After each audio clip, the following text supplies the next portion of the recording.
my guess is 99.9% of the people here have never heard of an empathy lab before, much less what Google would be trying to figure out in an empathy lab. So I thought that might be a good place to start. Yeah. What is an empathy lab, and why would you start that, and why would Google care about that? Yeah, so I think an interesting way to start into it is just to say that it's housed within, you saw Ivy Ross earlier today, it's housed within the design group, but it works across the company, sort of with a lot of different product teams, so it's this funny thing where I kind of swim across the company, and really the way that I kind of articulate it is that we have so many brilliant people that speak kind of machine, and so I think of my seat at the table as kind of the person who speaks human, and what that means is it's a really interdisciplinary approach where I'm kind of blending the social sciences, so all of that research stuff, also with the arts, because I think when you're trying to connect with the deep humanity that can really make these products feel like they're meant for us so that they feel better so we can resolve some of these tensions that are kind of going on in our struggle with technology right now, you need to be kind of going to those places that films and poetry and stories and consciousness and all of these things, you need to bring it all kind of in. And so that's kind of how it works. So I like to remind people kind of at the table that we are like social animals. You know, it's about this, and that we're storytelling animals, that we're emotional and empathic and intentional. And it's funny to listen to the women just talk about kind of speed, because I feel like technology moves so fast. And for me, I'm always kind of the one at the table that's talking about the things that never change, the primal kind of deep wiring, the songs that sing us home. So I'll bring up like Jane Goodall in a meeting or something. And actually, it's funny, like I'll say it to this group because this is like family. We're friends. Yeah, we're. I feel like the secret way that I think about what I do is more like, so how many of y'all have seen Close Encounters? It's like 40 years old now, which is crazy, right? Okay, so good, you're with me. And what you remember from that song, or from that movie, is the song. The like da na na na na. That's the only song you're getting today, by the way.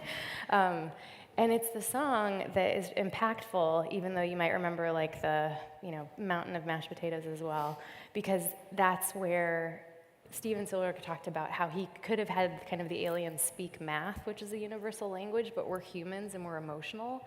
So music is kind of emotional math. And so what I think about is how do we speak kind of with more universal languages so that these kind of new, foreign, bizarre things that come into our life, like they feel right to us. Okay.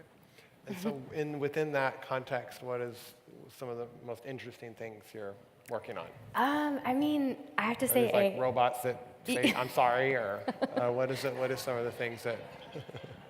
Not quite there. Not quite there.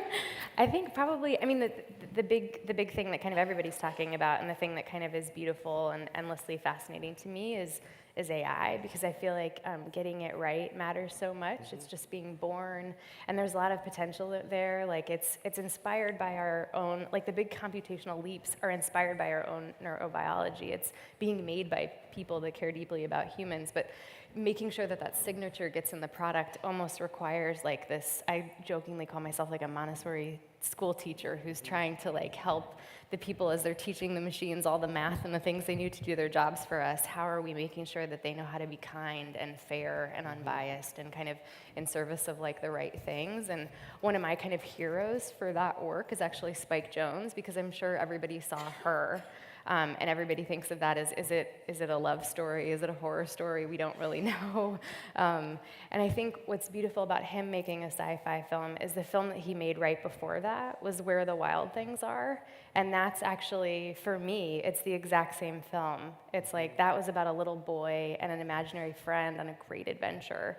And Her was also about an adventure that took him kind of beyond himself. And I think as we're looking at the fiction, I think of myself as a researcher and filmmaker and designer, as someone who's trying to figure out that the fiction and the feeling of the future, so that the things that we design feel right to us kind of when we get there. And so that idea of just like finding the story and finding the right art direction is a piece of the puzzle. And you might have kind of already answered this, but how do you define AI? What does AI mean to you? AI? I mean, I think what's interesting is it's termed like artificial intelligence, but there's nothing really artificial about it. And the way that I think of AI is just in the intelligence piece, but it's almost like because the pattern recognition that's there, there's an intuitive piece too. And so I think depending on whatever piece you're working on, it's like something else is showing up. But I think in terms of defining AI, it's not the experience of it, which is like the felt, visceral interaction of it. That hasn't been defined yet. That's what we're working on, and what kind of everybody here in this room has a say in, because it is about a different kind of level of interaction than we've had with technology before. It's when you look at some of the assistants that are out right now, it's like once you're speaking and listening to something, that's a social interaction. Like 150,000 years of human hardwiring has told us that if something's speaking and listening, unless it's a fairy tale, it's another being. So we have all of these kind of things that trigger in us, which mean we need to treat them differently. And so I think about that. When I think about AI, I think about Kevin Kelly and how he describes AI as something that can be both a microscope and a telescope for kind of knowing ourselves and humanity. And I think Brene Brown has another thing that she says where she quotes Joseph Campbell, and she says, "The cave you fear to enter holds the treasure that you seek." And I think everybody in this room has an experience with that cave.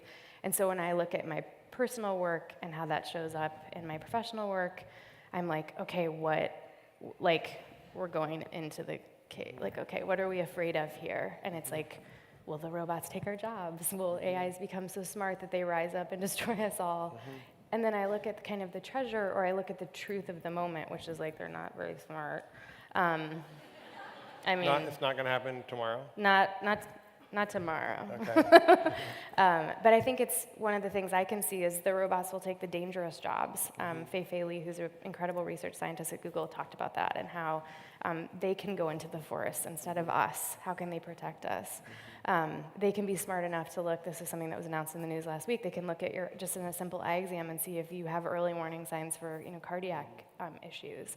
And I think things like that, it's like they might not be smart enough to know up or down, but they have these patterns within them that bring something else to us. And this other kind of, I'll call it a bit of treasure within that metaphor, the thing that kind of came to me is, I don't know if any of you saw the AlphaGo documentary or knew about that kind of game between AlphaGo and Isadol, who's like a 9-dan master Go player.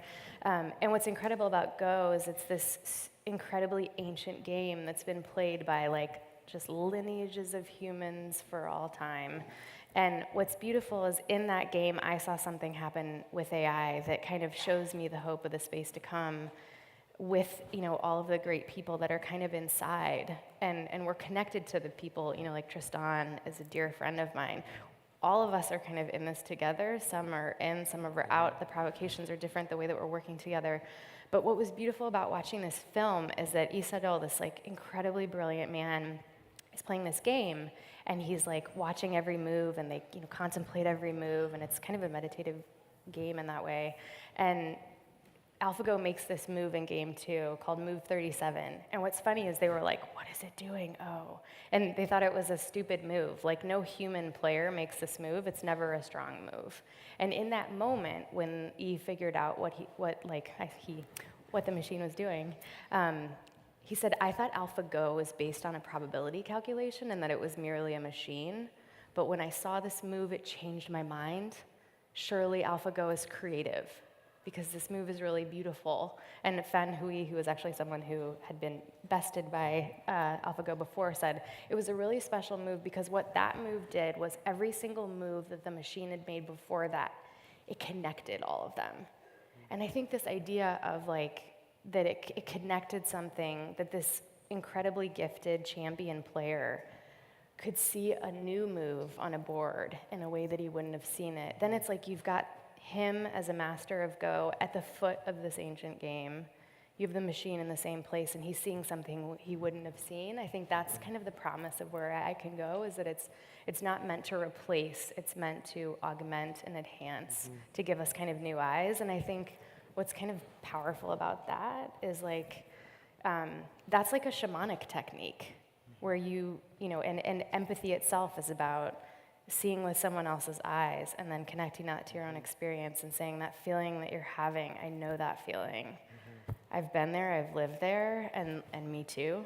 And then that's not possible for like a machine. Obviously they don't feel, and that's not the point. It's not, can robots learn how to love, and can machines have empathy? Like, red herring discussion, I think, because I think the real point and the beauty of, again, what I saw with AlphaGo is this idea of almost, you can't have empathy, but can you have an empathic leap where because you feel something, because you've seen through different eyes, how can you take that back in and kind of understand something else? So can you give examples? So if you're going to build empathy into a machine, okay? So let's say I have whatever my intelligent assistant is, whether it's from the Siri or the Google's. What would that look like if we did have an empathetic phone? Yeah. Would it be like, Soren, I noticed you're feeling really sad today. I feel for you. Yeah. Or how does, Yeah. what's the vision of that? I'm not saying that's bad or wrong, but I am curious, like, how do we see building that within these devices? Well, I love that you bring up the idea of emotion, because I think one of the things I've seen in my research is that, like, I don't know if you guys remember that number, like, from a couple of years ago, where it was like, people pull their phones out 150 times a day, and everybody was like, whoa, that's like a lot. And I was like, well, that's a lot, but like, what do they do then, and how long do they do it, and how does it make them feel? And like, I'm a nerd, so I was like, what's going on there? And so I did the research, and what was interesting was I found that the interaction density is that a normal person kind of touches their phone or taps and swipes 2,600 times a day. 2,600 times. 2,600 times a day. For a heavier user like myself, who's like kind of teched up, that's 10,000. 10,000 somethings. 10,000 of these. And in a year, that's 2 million. And this one woman in my study was like, I wonder how many miles my thumb has traveled.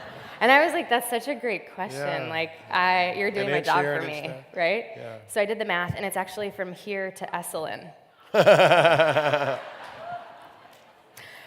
And I think what's interesting about No that... coincidence. Yeah, just... Yeah, okay. Then it's 42. No, I'm just kidding. Okay. But I think what's beautiful there is kind of, or like not what's beautiful. What's kind of incredible there is not just the density of interaction, but is kind of the sensitivity of the interaction. So you brought up like what it would be like if the phone could feel me or knows what I'm feeling. And I think when you look at the spectrum, 10 years ago when like we were working on the launch of the iPhone, like I had no idea that it would live in every nook and cranny of my experience. Like it's there when I'm sad and relieved and stressed and happy and with a bunch of people or totally by myself. People in research, it's like first thing in the morning, last thing at night. Your phone is with you pretty much 24/7. Wake up in the middle of the night checking it. Like in that sense of it's always around, and yet it's totally tone deaf. Like on-off switch is a joke. Do not disturb is radically insufficient for the emotional gradient that it's showing up for.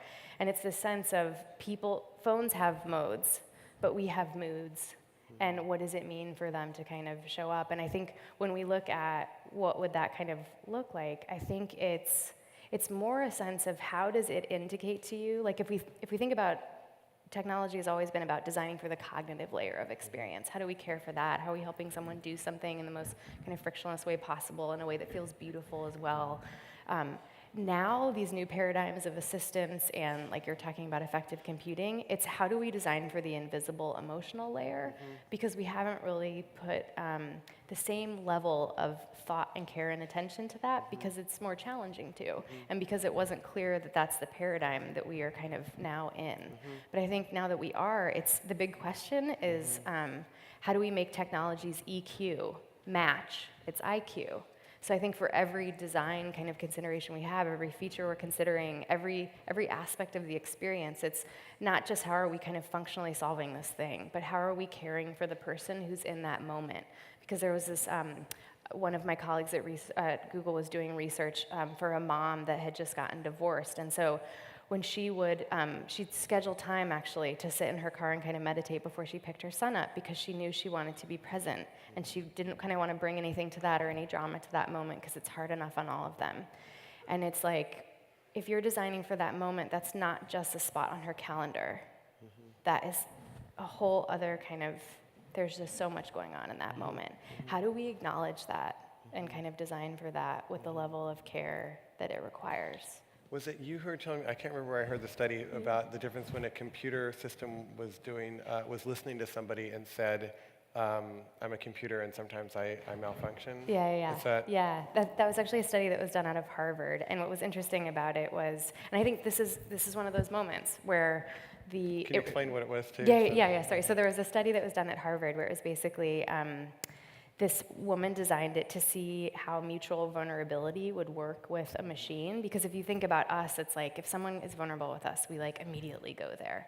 But if it's happening with a machine, it's like, well, we know like it's a machine, we know it's a phone, like we won't go there, those switches won't be hit. And the thing is that's not true. They absolutely are, because the humanity in us overrides anything else. So when someone or something is vulnerable with us, whether it's a chatbot on the other side or whether it's a human, we still have the same rush of emotion, because it's just what has kept our species alive and connected. Particularly things with language, because it's like a marker of our species. So with this study, what happened was she had people kind of come in and say, the terminal would say, I'm a machine, there's no one behind this, and I just want to ask you a few questions. So a few demographic questions, and then it would say, who are you, and how do you, come to me today? And then it would say, what's something that you're most guilty or ashamed of? Yeah, and the people did two things in the first part of the study. They were like, this is crazy, like this, I'm not doing this, this is a machine. Or they said, I don't have any of those, which is like a lie. And then what happened the second time around is she had the machine basically say, the same thing. Like, I'm a machine, there's no one behind this, I'm gonna ask you a few questions today. But I have to let you know before I start that sometimes I crash at the most inopportune times for reasons that are totally, unknown to you. What's something in your life that you're most guilty or ashamed of? And people were like, oh my God, well, in the fourth grade, I talked to this person, blah, blah, blah. They knew it was the system repeating. They know. Nobody they there. know, but it's the call to answer with truth. Yeah. In that moment, if someone has inquired about you, it's like you just go there. And I think what's really beautiful about that is that, and why I'm proud to be doing my work and doing it at Google with the people I am, is I think that if you have people in the room who know that, then you can design for it with a level of integrity and care that like honors what's just going to be happening neurobiologically with that person that's across from the machine. Now, there's a certain segment of, that's beautiful. There's a certain segment of the population, though, I think, like, I can get empathy from my partner, I can get empathy from my friends. I don't need my damn phone to be getting, like, empathy from, or I don't need my virtual assistant to be saying, Soren, I feel you, I see you. It's like, I'm here for you this morning. I got you. Which podcast do you want? Yeah. So what's the vision you feel like you're working towards? What's the vision of it, of being a complementary, and I know you do great shamanic journeys in nature, so I know you live a life that's like with your phone and also in nature and many amazing journeys, which we don't have to go into here. But so I'm wondering, what's the vision that you see? If it all worked out in a way that you kind of concurrently kind of imagine, what is that vision that drives you in doing your work? And I know it took a lot of courage to start the Empathy Lab at Google. It wasn't like these are easy things to get started in a tech company, and for convince them to put resources to. Like you've had to like have a lot of passion for this. Like, empathy needs to be a part of what we're thinking about. Empathy needs to be a part of the design. And so I know you've been like, it's taken a lot of courage to like really push that, even the use of that word.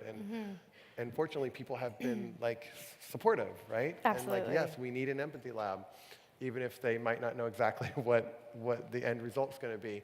And I want to honor you for that, because I definitely love the fact that empathy and technology have to go together. And I'm wondering what drives you, what's the vision of what you think is possible? I think so. And when is it helpful and when does it need to be locked up? Yeah, thank you, and thank you for the honoring. I think there are two pieces of it. What's interesting is there's the technology itself, and then there are the people that are making it, obviously. And I think one of the big challenges and one of the beautiful opportunities of this new paradigm is if we're designing for a social interaction, which is what this is. It's a relationship. It's what humans call a relationship. Then it really requires so much more of us to show up. And I think what's interesting is that being all of who you are and bringing all of yourself to the table and all of your challenge and all of the kind of messy, uncomfortable struggle of what it is to be human, you have to. We don't get to skip that this time. This is not a logical thing where we're going to figure out the framework and it's going to press the button and do the thing and the thing comes or whatever. This is a totally different paradigm that we're entering. Make no mistake about that. The next 10 years are going to be very different, and we are learning from the lessons of the past. And it's how do we crack that paradigm so that this feels like a really harmonious space where we do have good boundaries, where we do have transparency about where to put those boundaries, where we have clarity about the decisions that we're making, where these things are genuinely coming up in positions of support and they disappear when you need them to, where we have a sense of the best way to be with our phone, and the phone would help us, keep that place. I think so much of this is just being really clear about what you're moving through and kind of how, and I think that's the tech piece, but like we've heard kind of echoed on the stage over and over the last few days, it really resides within the people at the table to go there, to kind of bring that part of themselves to the work, to say, no, this isn't just this isn't an HR thing, this isn't a personal thing I do on the side, this is part of who I am at the whiteboard as I make this thing, because like one of the things I do like almost every day is like have tea, usually after work actually, to kind of like take it off. And there's the pot that I turn into a mug that I drink out of has a thumbprint in it. And I love that because I feel like it is from the hand of the maker of the pot. And why that's beautiful to me is it's like the deepest part of them, it's like my hand meets their hand. And when I'm designing technology and with the people that, like you said, there is a courageous group at Google that is doing this work, and I know they're everywhere else as well. And there's this thing where you say, if I'm authoring this from the deepest part of myself and I'm speaking truth in the room and we're all doing that together, like the deepest part of me will touch the deepest part of the people on the outside. And like, why would it be any different for Right. AI or Right. for any of this? Right. Beautiful. Thank you. We're out of time. Thank Thank you. you. Thank you so much.